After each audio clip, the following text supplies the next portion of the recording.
welcome to the CineShow Podcast and one of our special retro review episodes. This time it is Star Wars Episode 4: A New Hope. Do we have to say the full thing nowadays, or can you? Yes. You do because Yes. there's 9. Yeah, I would not use episodes really. Sometimes I just use the name. So I would say personally, A New Hope. Star Wars: A New Hope. Yeah. So I'm Jamie. I'm Matt, and this is our special guest, Isaac. Isaac from The band Ever. the band Ever, as you can see here. Yeah. Let's see a quick clip of Riot by Ever.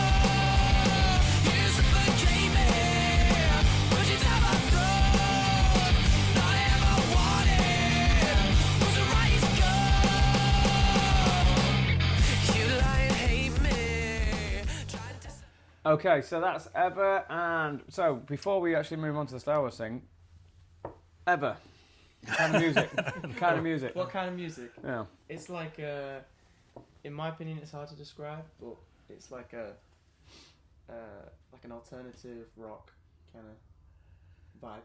There's a bit of a Green Day, Arctic Monkeys, Foo Fighters. You don't really want to do a compare. You don't want to do that, do you? Go compare. Yeah. Stuart No, got but for people who might not know Ever, if you like those bands, it's probably right up their alley. Is that right? Yeah. Yeah. Okay, cool. So what's you was at Docs Fest recently? What's the next one people can see you in? Humber Street Sesh in Hull. You can put some details up there. Yep, I'll put the details up here. Yeah. Cool. Okay. So why are you here today? Star Wars. Star Wars, yeah. Yeah. Star Wars. So it's a favourite of yours. Oh, it's a favourite. The original trilogy is your favourite. Well, I mean, the whole of Star Wars. Oh right. Okay. I mean, I'm a big fan of the prequels as well. Yeah. I do really like the prequels, but Do you think that people have found a new appreciation for the prequels and apologise a little bit to George Lucas after the last night, 3 of 9? The last, what is it? The last third. It's like 4 or something. Right. I don't know how many. Oh, there's Rogue One that's kind of like a I mean, Rogue One 3.5. wasn't that I bad. loved it. It was a good movie. So George. Right. Well, let's go through the details of Star Wars: Okay. A New Hope. Have So you got a 1977, Mhm. starring Harrison Ford, Carrie Fisher, Mark Hamill, David Prowse, Alec Guinness. David Prowse and James Earl Jones, same character. Yep. Alec Guinness, Peter Cushing. Yeah. And Anthony, who plays C-3PO? Anthony Daniels. And who plays R2? Bless him, just passed away a couple of years ago. Oh, yeah. Can't remember. Yeah. Can't remember. Start the music. We're already Start there. the We've music. already done that. That was early. That's the earliest we've ever done that, I think. Start the music and we'll put your music on. Right, hang on. I'll tell you. Baker. Kenny Baker. Yes. Okay. So, yeah, we've got pretty much the main cast. So a quick Peter Mayhew. Chewbacca. Peter Mayhew. Yeah. And a quick Google synopsis for Star Wars. Princess Leia, very short actually. Princess Leia gets abducted by insidious Darth Vader. Luke Skywalker then teams up with the Jedi Knights, a pilot and 2 droids to free her and to save the galaxy from the violent galactic empire. So I would really hold a lot of... I'm not really buying that at all. He teams up with the Jedi Knights. A Jedi Knight. Yeah. Yeah, and becomes one. Well, he's like, you wouldn't say he was a Jedi Knight to begin with. But he's better than that. Okay, so let's where have do a we quick start? clip. Okay. Luke Skywalker was just a farm boy until he received a mysterious message from a princess. Help me, Obi-Wan Kenobi. She's beautiful. Star Wars, starring Mark Hamill, I'm Luke Skywalker. I'm here to rescue you. Aren't you a little short for a stormtrooper? Harrison Ford, Boring conversation anyway. Luke, we're gonna get company! I think we took a wrong turn. Carrie Fisher, Good luck. Alec Guinness, You can't win, Darth. If you strike me down, I shall become more powerful than you can possibly imagine. 20th Century Fox presents the most extraordinary motion picture of all time, Star Wars. Here's where the fun begins. No legendary adventure of the past could be as exciting as this romance of the future. Here they come. May the Force be with you in Star Wars.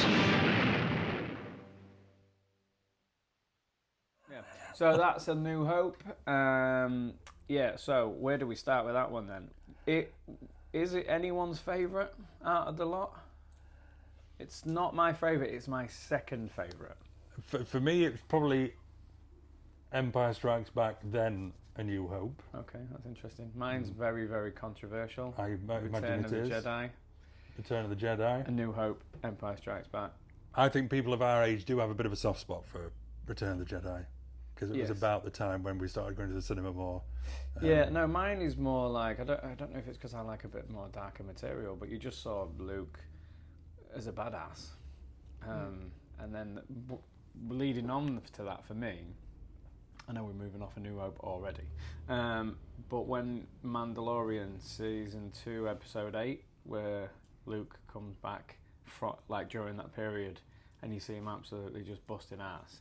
That was just the best episode in the world for me because of the fact that I love Return of the Jedi so much. Yeah. That Luke in that black Jedi Knight outfit just kicking ass was just that was talk about character arcs. That was from A New Hope to there, one of the best ever been on screen. But yeah, A New Hope. So is it your favourite or? I mean, I like the early stuff. Like, not the early stuff, the prequels. But So if it was going to push you, what would you say would be your top of the order? well, the first 3, so episode 1, 2, and 3, Yeah. are probably. Well, you do it. To be fair, you're doing it then in the right order. Yeah. 1, 2, 3, and then 4. Yeah. And then the original trilogy. And the rest are the ones after.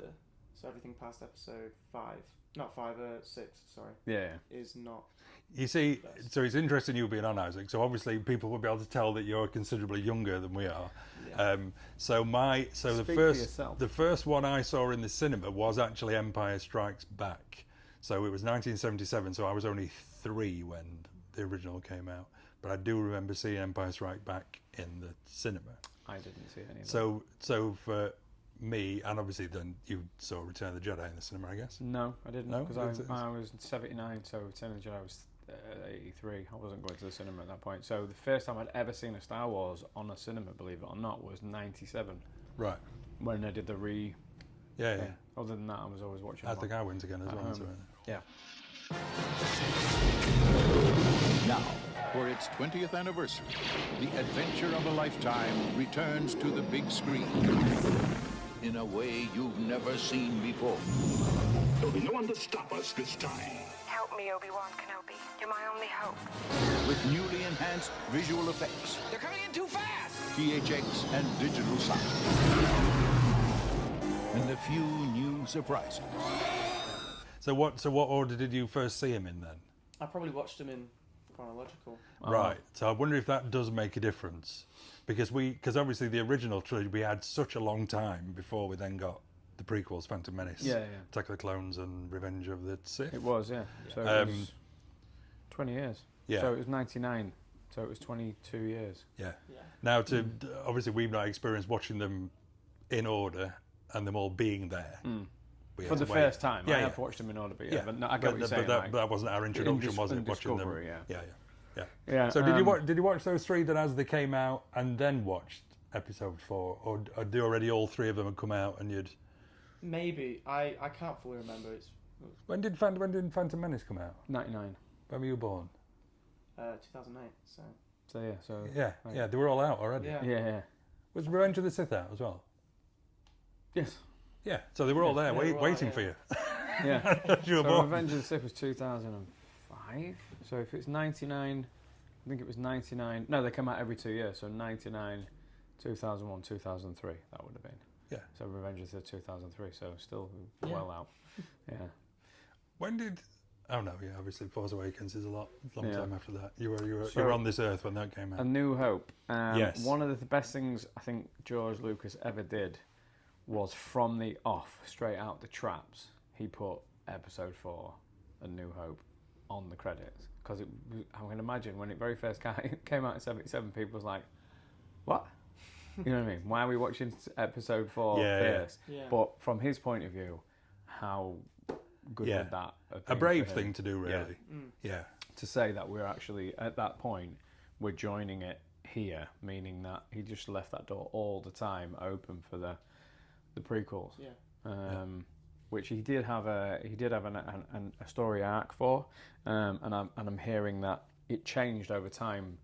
His story arc was more because it's supposed to be Luke Starkiller. That was the original character name, and it was supposed to be based on a little bit more on Luke's sort of youth going up, and then it was and it was always going to be based on Anakin, but Luke was going to play a bigger part in the 1, 2, and 3. I think at least 2 and 3. And it was only when tech started catching up after Jurassic Park and things like that. I think after Jurassic Park, and Spielberg showed Lucas well, I guess they was working on it together because it was ILM. But when that sort of came out, Lucas looked at that and said, right, now might be the time for us to get cracking on this. And I think because all of a sudden the tech was there, his imagination was allowed to stretch out a bit further, stretch out on a few feelings. Yeah. So yeah, that because kind of changed. I mean, he's not done that. He's done loads, but as a director, he's not done that much on it. He did Star Wars. He did the prequels. He did Willow. Oh no, that was Ron Howard, but he wrote Willow. He did Howard the Duck. Yes, again, he didn't direct THX 1138. That's correct. Yeah, so that was the first one. And then American Graffiti. And American Graffiti. Yeah. So he's not actually directed that much stuff. He is more of a. I don't know, because I sometimes think, because I'm not particularly keen on the prequel ones, I'm afraid to say. And I sometimes wonder whether Star Wars was a bit of a fluke for Mr. Lucas. Really? Because Star Wars is very good. We all agreed Star Wars is very good. Howard the Duck wasn't great. American Graffiti is a good film. American Graffiti was very well received. THX was his kind of playing around and trying his stuff. But then the prequels weren't that great, in my opinion. In your opinion? Whereas Star Wars stands out much more than they do as a quality film. I kind of disagree there, mate. I think that the prequels were great in the fact that they always felt like Star Wars, even if a little bit different, even if we've seen a little bit more tech. I think one of the things that people who watched them in the orders that we watched them in, whereas you didn't get to do that, it was kind of like all of a sudden we was now seeing this really good CG, which wasn't in them, and it was supposed to be before it. You get what I'm saying? So it's like all this cool shit was happening, and we're supposed to believe it happened before this stuff that was a little bit sort of crappy. Yeah. Well, not crappy because it still stands up today, but not as good for the CG. But me, the prequels, I thought you could have done without Attack of the Clones. I like the Palpatine Yoda fight, but that film was filler for me. But the setup from Phantom Menace and Revenge of the Sith is what everyone was waiting for, to see the fight between Obi-Wan and Anakin and him turning into Darth. Everybody was waiting for that, and I think it definitely delivered. I think there was a bit of a rush on him being sort of Palpatine bringing Anakin and then putting him in a suit and then all that. I think that was a little bit rushed, but in general, I actually thought those two was very good films. They stood up. Attack of the Clones had good bits in it, but I just felt like it was filler. I felt it was just getting from one place to another. It didn't really have its own thing. Again, my own opinion. And I actually thought Force Awakens was okay. I felt like it was just a nice new setup, new characters, and then it just fell off a cliff. But for me, 1 to 7, I actually don't have a massive problem with. Again, like Attack of the Clones, I could leave it out. But yeah, no, I just feel like the way that he's done it, and he set it up as a 4 from the off, he was just like, it was genius. Does it? When you watch him, I don't know if you remember when you watched it the first time, but when you get to episode 4, is there a jolt with that looking more dated than the first 3? I mean, it's changed a lot since like its original, because they updated it. Yeah. Times, didn't they? And Yeah. made the CGI better in. So there's different ways. little like, bits. We watched it like recently. Well, me and Max isn't here right now, but we watched it recently, and it probably, in my opinion, would have been better if they just left the CGI and like left changing it, because it does look weird because you've got all the like things that they haven't changed which look like you know, kind of more normal than the CGI stuff. Yeah. Now when I was watching it the other day for this, the only thing weirdly that dated it for me was the CGI. Yeah. Because it was very early CGI. Yeah. And I completely agree. They should have just left that out. Yeah. So, but then there's an argument to be said the other way around, in the sense of like, because they didn't have the CG, a lot of the physical effects in the first three are fantastic. Oh, and yeah. a lot of the miniature work Yeah. is fantastic. Whereas just swapping that out for CG in the other ones, we've had this discussion so many times on this podcast. If you build a miniature and you light it, that is real light. And that's one thing that CG doesn't ever really fully get right. So sometimes, if you don't get it anywhere close on CG, it feels like you're just watching a cutscene in a game. Now, if you're watching a narrative and you're invested in a story, that is, to me, that's like, I'm out. I'm out of it. I'm out of that thing because I don't believe it's real. Whereas with the older ones, with the miniature ones, it just feels that way. There are some dodgy shots in it. There's a couple of the tracking where they shoot down some of the X-wings in A New Hope. You can see that they're sort of like on strings and slowed down and stuff like that. There's some stuff like that doesn't really stand up. Yeah. But in and of its time, the techniques that they used was like next level. Like it pissed all over Star Trek, in my opinion. I didn't really think it dated. There's a funny thing. It's a bit like, have you seen Raiders of the Lost Ark? Yes. So that to me never dates, even though obviously Harrison Ford looks really young. There's something around when something's set in a time that's not our time. Yeah. It seems to not date as much. Yeah. Because you're not getting and when something's got a classical score, you're not getting the original hits of the day or whatever in it or whatever. That also helps the things with stuff dating. And Star Wars is the same for me. It doesn't seem to date. I don't think this is an old crusty movie. I think it's quite fresh still, but you know what I mean. It's fresh and the sound sometimes gives it away a little bit, like because it's of that sort of era, and it was definitely punching above its weight as well.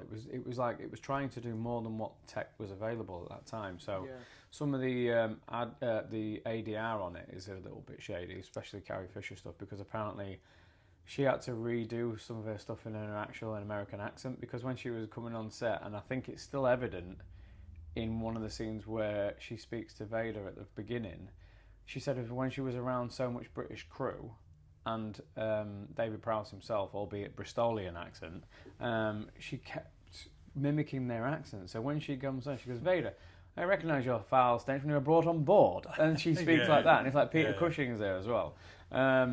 She said she just couldn't stop doing it. And then I think she had to go back and do ADR to put her original American accent on it, so it changes afterwards in the middle somewhere. So sound was one of the things for me that kind of gives it up a little bit, but if you're willing to sort of suspend that as a modern day viewer, then you're really going to enjoy it. But sound, the sound's amazing. The sound design is amazing. Some of the noises that was making from like the TIE fighters, the sabers and X-wings and stuff like that. The sound design is unbelievable. I think it's Benjamin Burt. Unbelievable. But the actual sound recording was of its time, and that gives it away a little bit. So so plot wise then, any kind of standouts?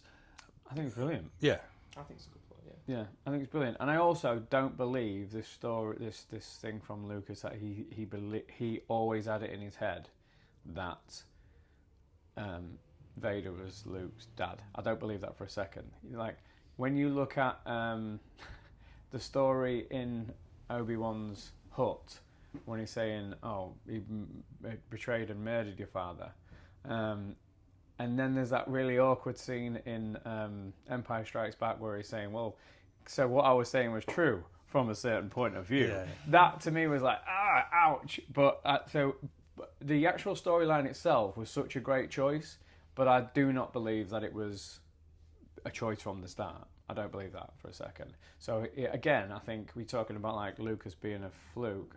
I think he does know this genre really well. Yeah. And he knows this space, because he calls it a space opera, space soap opera.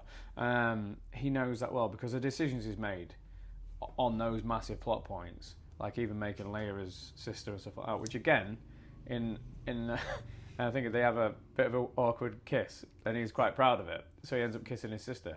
You're just not going to get away with that stuff nowadays without people saying. So I think it's a lot of those things was decided as it was going on. Oh, you know, the people will like this that are invested in it.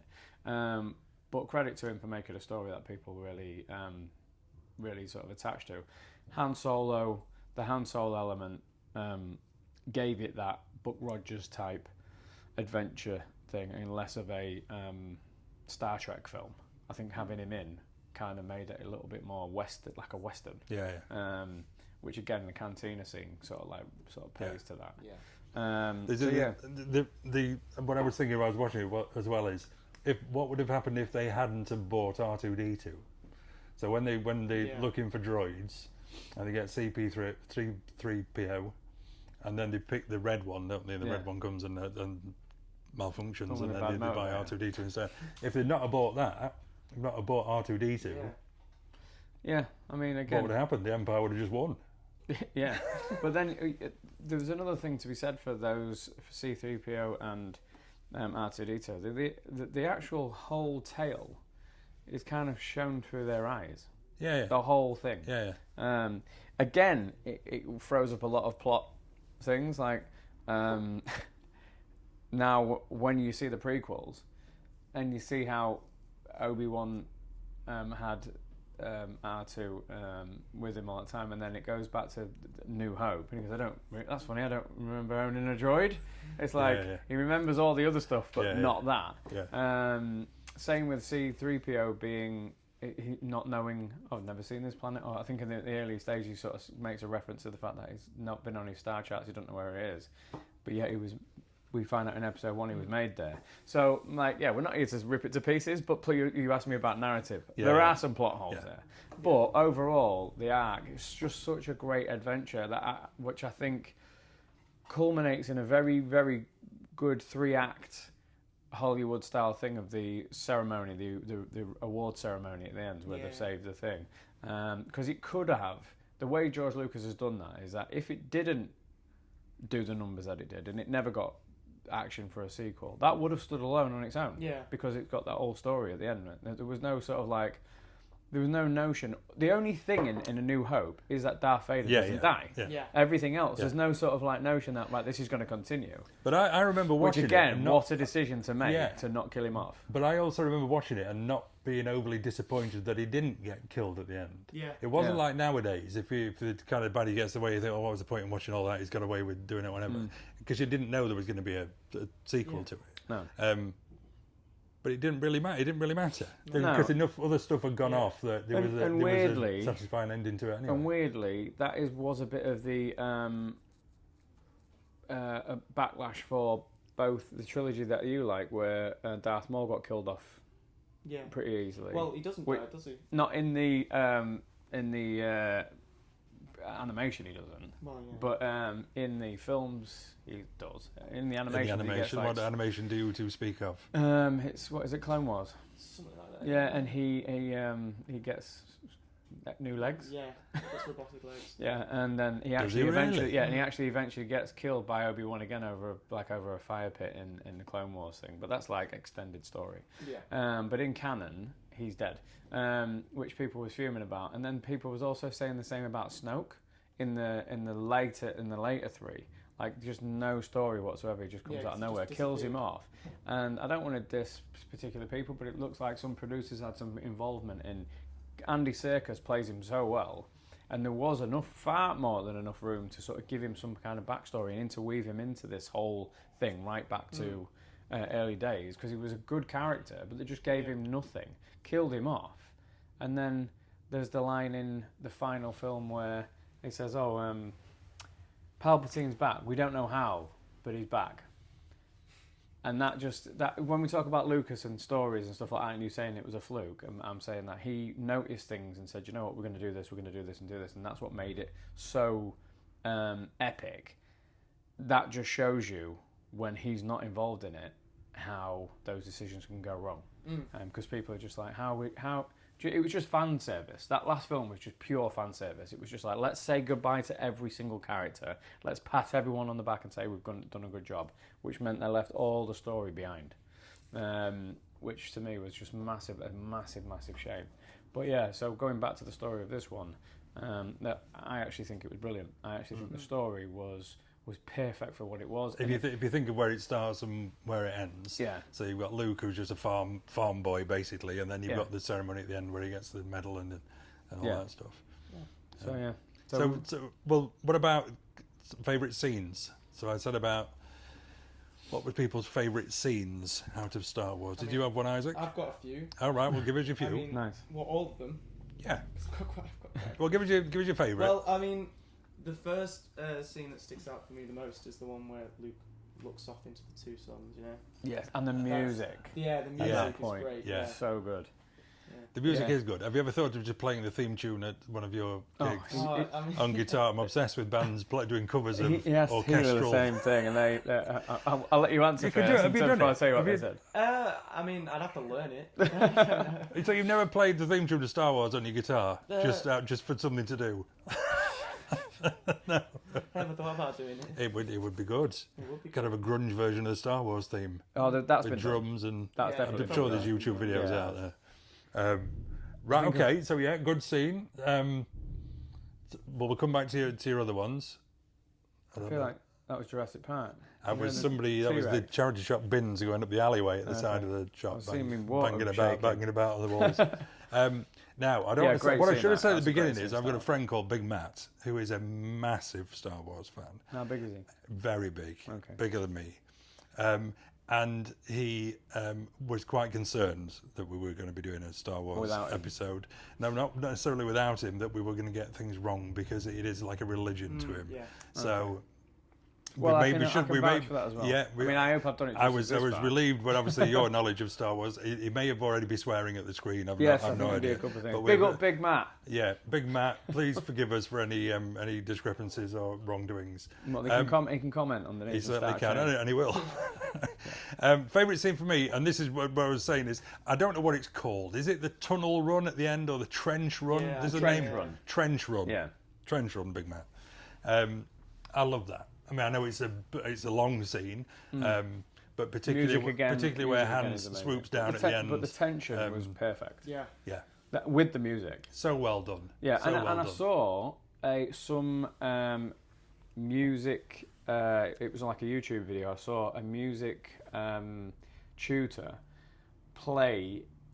use that scene to play it with just dialogue, no sound, to show what audio does. Yeah, and I've seen them use that scene before, and it was massive because the tension's gone. Yeah.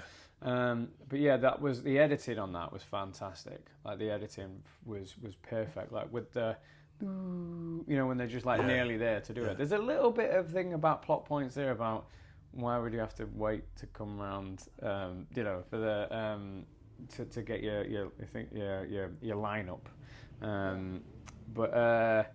Yeah, again, so cool. There's a lot of stuff that we can pick with it. We're not going to because we love it, but yeah, the trench run is really good. And I went to a secret cinema, Star Wars. I took my mum there. What happened there was we watched Empire Strikes Back, but they show you the end of A New Hope first, and when they do it, they show you the trench run, and this is not an exaggeration. A full-size X-Wing came out above our heads live and shot a firework directly into the screen at exactly the same time. Oh, really? Yeah, and landed, and Luke gets out. I shouldn't really advertise another rival company, but for what I do. But yeah, that was out of this world, and it just brought like another element to that scene. Yeah. But yeah, it's such a good scene. What's your scene then? For me, it's got to be the Obi-Wan Darth sort of clash when they sort of meet up. Now, again, effects-wise, there's a few dodgy. I think it's been redone in these, but there was some way you can actually see there's like a little stick because it's looking straight down the lens, and clearly they wasn't able to sort of like get the angle on the matte overlay. But that aside, that scene for me sort of like set up the fact that Luke is now on his own. And he's going to have Obi-Wan there, but that to me was where Luke basically has the reins cut off, and he realises that if he's going to do this, he's got to do it himself, with the help of Yoda in the next one, obviously. But I just felt like that was... I love the sacrifice. I love the music. Again, the music just plays so much. Big up John Williams, because everything we're talking about was so accentuated by the music. But I just feel like the whole thing of the sacrifice and Luke's, it just put everything. The stakes just went so high after that. But there's so many good scenes, isn't there? So what were some of your others, Isaac? Cantina scene. When they destroy Alderaan with the Death Star, that's a good scene as well. Yeah. With Princess Leia. Is that the huge lever moment? Yeah. There's lots of huge levers. Yeah. I've said this before in something else. Crazy helmets. All the technology that they had, and they had these huge buttons and huge levers, whereas now we, in reality, in this parallel universe, we've got tiny little phones and tiny little buttons. Yeah, that was some great. of the ones. That was good, because again, that's a stake raiser. Like that shows you that Moff Tarkin was absolutely an animal. Yeah. And Peter Cushing plays it very, very well. So like he looks like he's going to play ball, and then she gives him like a decoy place, and he just murders loads of people instantly. That was another stake raiser. So it's like another bump in the story. So yeah, that's really good. One scene that you're just talking about, we're all having phones and stuff like that, and things are a bit elaborate, is the bit where they're trying to give her like a truth serum, and this little black robot comes in with, and then it just focuses on a needle. It's like, someone just come up and give her a needle, guys. You know what I mean? Do you need a robot for that? Yeah. But again, the sound design and that over it, you're buying it. But stuff like that could have really pushed it into like Star Trek territory. Now, I'm not going to start a Star Trek, Star Wars debate. I know a lot of people will kill me, Star Trekkies and stuff like that. I'm not a Trekkie. Like I'm never really signed up for it. But what I have watched just to have it's all sci-fi space based, whereas Star Wars for me was character based, just set in space. Yeah. I think that's what separates them both apart. So stuff like that, they took a risk in sort of like not copying, but people going, oh, it's just Star Trek and it's just another Star Trek. But it wasn't. It's the way it was shot, the music, the like I say, the characters, the writing just really sort of pulled it apart as its own thing. To me, it just happens to be a very good family story. Just happens to be set in space, even though it's in the past. Good luck. George Lucas and 20th Century Fox invite you to welcome back Luke Skywalker, Princess Leia, Han Solo, Darth Vader, Obi-Wan Kenobi, Chewbacca, C-3PO, and R2-D2. Are there any other scenes? Any other scenes? The Han Solo Greedo scene as well. Yes. Yeah. Now the version I watched on the Blu-ray I got, Greedo did shoot. And missed.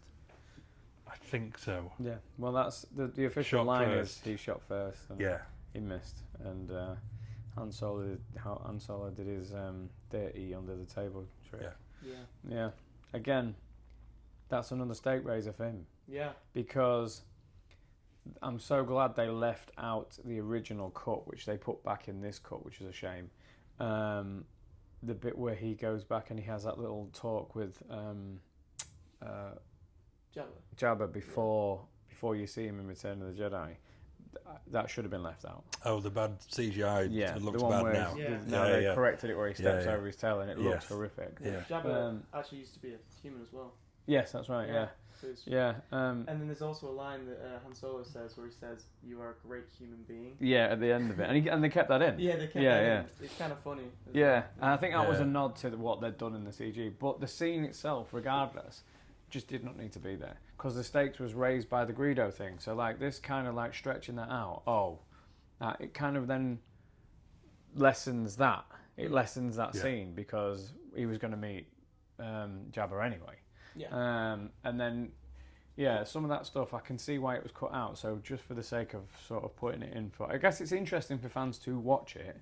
But what I think should always be the case when we're just talking about physical media on the last episode, is that it should be an option for you to go and watch it, but I'm not really a big fan of many upgrades of putting things in because it was shot. Yeah. You know what I mean? I get a director's cut. It's like director's cuts are more like, this is what I wanted to do, but the studio said no. This wasn't that. This was like, this is what we purposefully cut out, so have a look at it.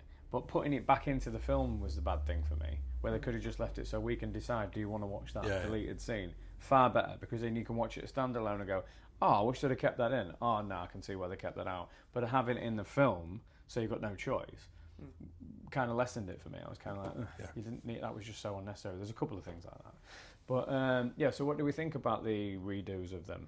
So the special editions of New Hope. Well, like I said, if anything, it dated it. Yeah. Because the CG isn't up to. What about CGI isn't up to scratch. What about the additional song number in the cantina? That wasn't on the one I watched. I think I saw that because I Yeah. did not recognise what it was. Yeah. Again, something that could have been completely left out. Yeah. Because, like you say, you're trying to match up that CG with physical costumes for the guys who are doing the dun, dun, dun, dun, dun, dun, dun, dun, dun. I don't know if we've got a license for that. Same song again. Play it, yeah. We can get to the Family Guy versions. Have you seen the Family Guy versions of Star Wars? Blue Harvest. Yeah. Oh my God, they're unbelievable. They are unbelievable. I can't believe that George Lucas signed off on them. They're using the actual music from Star Wars and everything. Right, given all the license to do it. Did anybody have the garbage disposal scene? That was a big one for me as a kid. Yes. Yeah, that is one of them. Yeah, I remember putting my mate behind the sofa and pushing the sofa and pretending that he was in the... Something just breastfed my leg. Yeah. Do you know we was talking about Jurassic Park in one of the episodes of Rebirth? There were so many... Gareth Edwards put so many Star Wars references in there, random, and one of them was the line, something just brushed past my leg. Yes. Yeah. Which is from that trash compactor scene. But there's a bit in that trash compactor scene where you can clearly see that this big, massive exhaust thing that they're trying to brace the walls with is like a foam prop. Yeah. Because it's just bending without no pressure. But, there is a lot of fluffs in it. I don't know if you know the most famous one, where the stormtrooper comes into the door and he's too tall and he hits his head on the doorway. And they kept it in. Yeah. And then that same stormtrooper, they make stand on the door on the way out so he doesn't have to go through the door. Watch it back again, and they make him stand by the door, and he's like the tall one. But I can't believe they kept that in. Like, that was so crazy to me, like in the 70s, where they must have just not had a better take. But there seems to have, even in the original, there seems to be some kind of sound effect when he does it as well, like dunk on the head. Yeah, go back and watch it's it. almost like almost like you imagine it. Yeah, there's a few fluffs like that. Like the cut, there's a very obvious cut as well where Luke very first turns on the lightsaber. So like it's obviously the one where it goes and it goes up like that. Yeah. But you watch it, and they've obviously that was very good, Jamie. Thank you. And then they've shown Obi-Wan sitting there like that, and obviously it's so they can cut it together, so that he's sitting there like that, but he kind of jumps as well, so like he wasn't sitting exactly this place. Yeah. So when he does that, you'll see it next time. You'll see Obi-Wan go, and then he just moves slightly over here. I'm sure that also happened in the Millennium Falcon as well, when Luke was fighting the training droid. Yes. Like just at the end when he unsheathes the lights. Yeah. I think and the door thing. So the door thing. Alec Guinness apparently got really pissed off when they were trying to say to him, right, just open the door, but you cannot move, because obviously they sped it up to make the door look like it goes. And I see an interview where Alec Guinness was saying that kind of stuff was really annoying him. He was like, not get anyone to stand in for this. On the Alec Guinness thing, there's a misconception about Alec Guinness that he hated Star Wars, and that's really not the case at all. I think there's a few times he'd gone on about he didn't like the making of it. He was not traditional filmmaking. He didn't like the way they made the film, and he didn't originally get it. But once he'd seen it all put together, and he'd seen how many people appreciated it, I think it was Wogan he was on, and he was quite openly said that he was blessed to be a part of it. And I think he took a deal of points as well. He took a points deal which meant that he obviously earned a lot of money from it. But I mean, there's a misconception that he hated it and he hated doing it, whereas I think after he'd seen it, he just struggled because he'd been in. It wasn't. It must have been a bit of a gamble for him. And the bridge over, and stuff like that. But I think once he'd seen it all put together, he kind of was like, right, okay, this is a new thing, it's a new way of doing this, and became one of the most iconic characters ever. Yeah, absolutely. But I think as I'm reading it and as I'm hearing it, he was a little bit easier to work with on when he was doing his Force Ghost scenes for follow-up ones. So talking of characters then, favourite character? Either, I think Han Solo or Darth Vader. Mm-hmm. Or maybe Luke. All of them. Yeah, the problem is they're all good. We're going to push you for one. You can't really imagine the film without any of them. No. If we had to push you for one like, who would be your favourite? I know mine would be. I really can't pick. I think maybe Darth Vader. The dark side, yeah. Very, very fun. Have you seen the scenes without James Earl Jones? Yeah. And it's just David Prowse doing the lines. Oh, I think I have, on a making of thing. You're a liar. You're part of a rebel alliance, and he's just like, it just sounds like a farmer. And he was apparently he was genuinely pissed off that he was revoiced. Were they going to use his voice originally? Was that the plan, to use him and his voice? I don't know if he wasn't told. Like, this is something that people can put under the comments, because obviously you'll have the advantage of watching the things. But I've seen all the documentaries, so somewhere in here I do know it all. But if my memory serves me right, he wasn't told that he was getting revoiced. So yeah, I don't know if it was a surprise when he found out, but I don't think at the very start he knew that it was going to be another person's voice. But when you watch the clip, you can see that it absolutely was necessary. Yes. And James Earl Jones gave it a character of itself. So favourite character for you then? It's Luke, but because of the fact that I said his arc and those first 3 films for me, he's like I said to you, when Obi-Wan sort of sacrifices himself, that was like the snipping of the tether, like, you're on your own now, kid. I'll be here, but you're on your own, and then you kind of fully see him learning and getting good, but making mistakes. So the Wampa scene. So when the Wampa scene where he kind of gets himself into danger, he's not yet the perfect article as a Jedi Knight yet, but he's using the Force to get his lightsaber out of the snow and stuff like that. And then you just see, I just feel like from the off, that scene, immediately from the scene where he's like looking into the twin sons, it's like the promise is there with the music, and he's got his own he's got his own motif on the thing, and that motif, every time it keeps coming in, it just shows you him developing. It's one of the best character arcs for me, until he purposefully gets himself into trouble with all that confidence in Return of the Jedi. He's like, everyone's panicking but him, and I just feel like you've got him as a young lad not knowing what's going on, to someone learning their trade, to someone who's now like a badass. I just love that character arc. So for me, it's Luke. Well, I went with R2-D2, just because I love R2-D2. I think it's probably a nostalgic thing as well, from being a kid and having R2-D2 toy, which weirdly full circle I have again now around me in the shop. But again, just so clever, just from noises, exactly the emotions there. And the only comedy character stuff that swears in Star Wars. Oh, right. Because C-3PO says to him, don't use that language with me. Oh, yeah. Yeah. But you don't obviously get to know what that is. Yeah. But very clever. And when he's in the X-Wing at the end, and the concern for it, and it's a robot, and it just works really well. And saves the day a lot. Yeah. Like the bit where they're in the trash compactor, things like that. Saves the day. Yeah. So this little guy. Big up to Kenny Baker. Great character. So another one we tend to talk about in retro reviews is favourite line from the film. I also have a few. You have a few. Well, let's have yours first again then. I'm trying to find mine. So I've got a few for Obi-Wan, and I've got more for Obi-Wan. And there's one line that gets repeated quite a lot. Got a bad feeling about this. Yeah. Luke says it and Han says it. Yeah. I can't remember if anyone else says it. Yes, someone says it in, I think Leia says it in Return of the Jedi. Yeah. Or might be getting them mixed up. Yeah, I'm sure Leia says it, and Han says it in the latter two. And then Admiral Akbar as well. Doesn't he? I swear down he says it. I don't know about that. Guys, there's something. You know you had Star Wars, Isaac. Yeah. I think it's that's it, and that again is also used in a lot of other films as a homage to that. Well, I would pretty much guarantee any line that any of us say is probably also used in life by people. Yeah. Yeah. A bit like with Jaws, isn't it? Yeah. A lot of stuff gets used in popular culture, and when folks are chatting, because I mean, I've got a few, but I've got my favourite down as "These aren't the droids you're looking for." Yeah. I think that's done in such a cool way.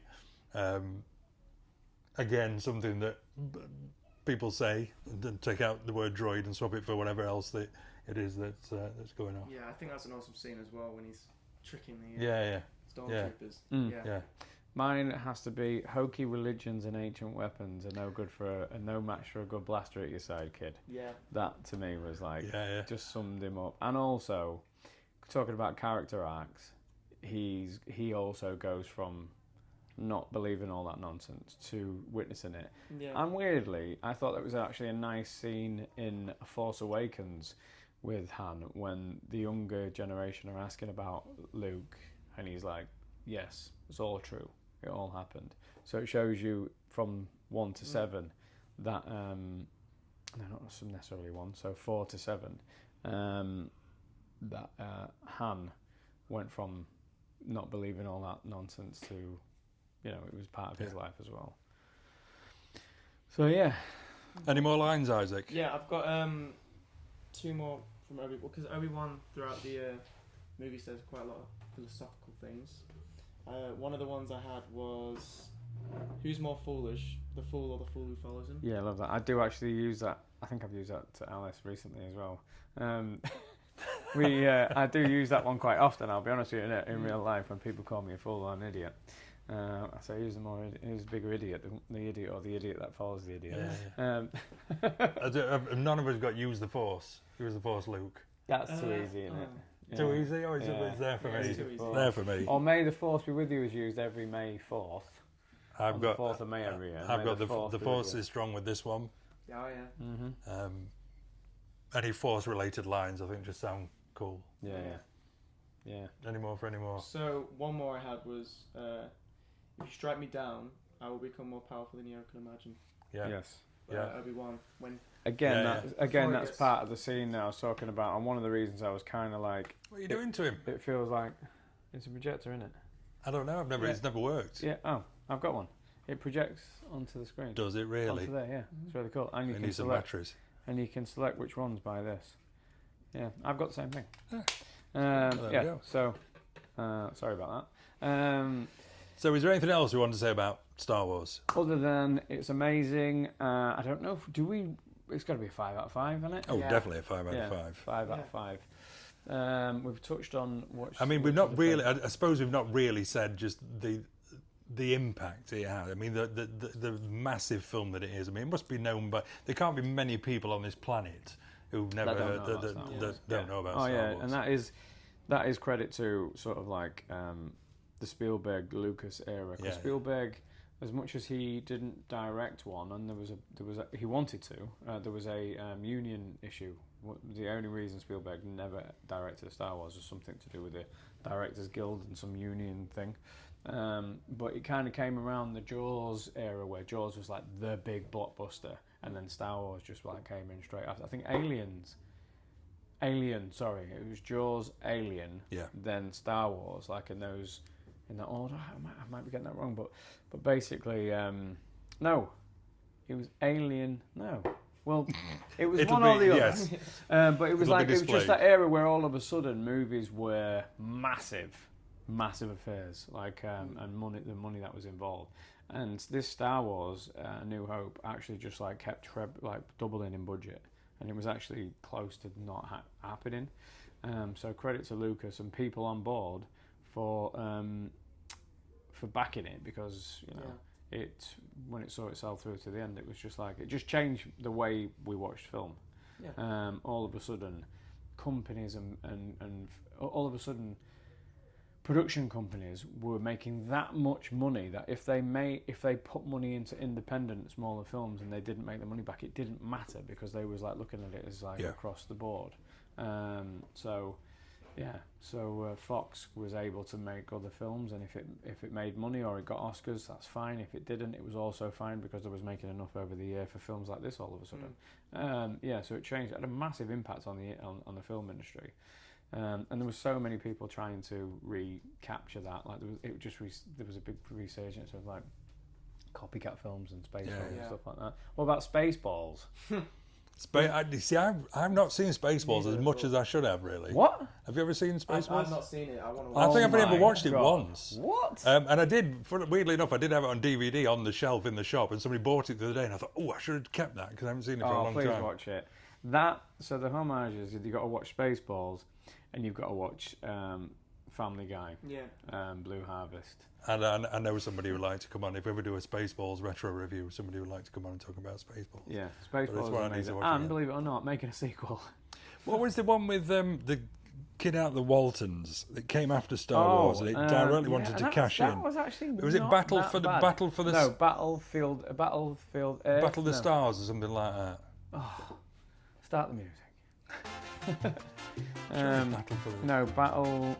It's Battle something, yeah. Battle. And what's his face there? Robert? Is it Robert Culp? No, not Robert Culp. Battle.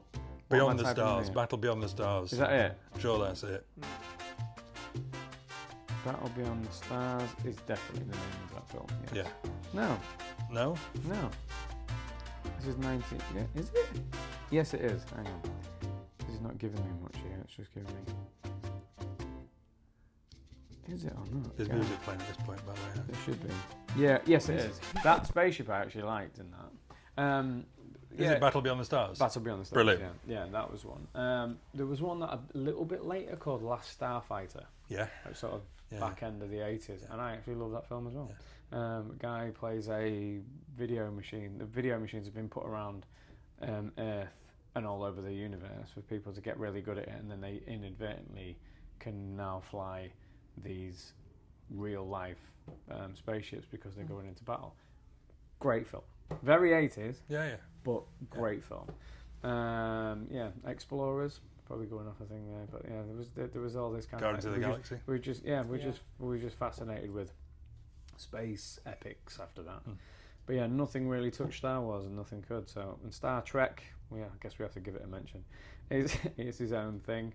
Haven't seen any. No, and the more recent ones are more like Star Wars than they were the original Star Trek anyway.